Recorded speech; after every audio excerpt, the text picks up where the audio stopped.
if you really want to use social media right, you need to understand the particular cultures of the particular platforms.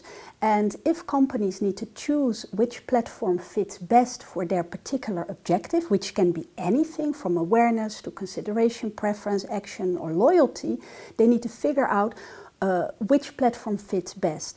Facebook has a very different culture from Twitter. Twitter has a very different culture from Pinterest.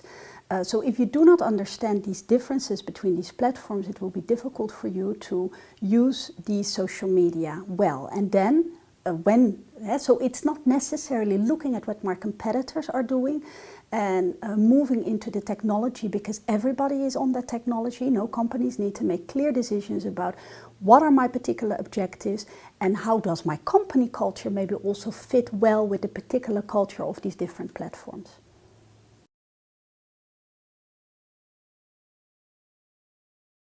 Communities are very attractive for companies because the promise of community is that you're going to have a group of like-minded, enthusiastic, loyal consumers that are going to share their ideas with you.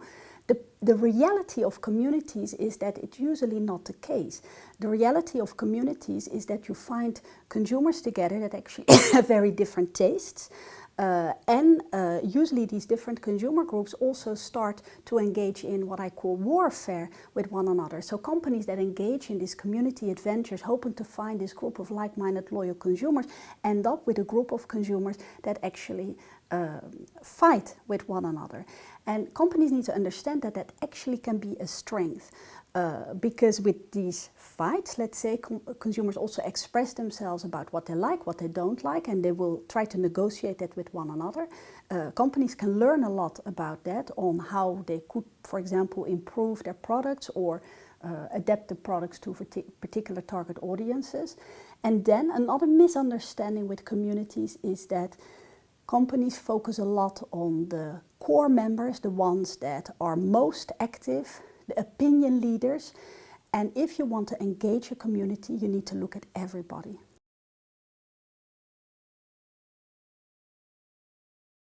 Well, how can we measure success and efficiency is really the million-dollar question, let's say, at the moment.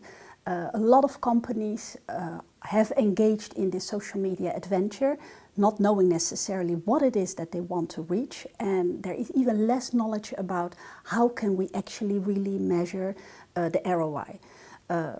So I've done some research with a couple of colleagues of mine in just the Paris area among only 35 companies, so it's not necessarily representative. And indeed companies say, you know, we do not actually really know what it is that we want to reach, we do not know our objectives, we do not have budget necessarily to measure that. And then there is all this, there's sometimes on the one hand there is way too much information, because with social media you can track everything, but then what is the pertinent, what is the really key metrics that you need to look at? So there's a lot of uncertainty around this. Of course, there's a lot of people, including researchers, that are looking into these things now.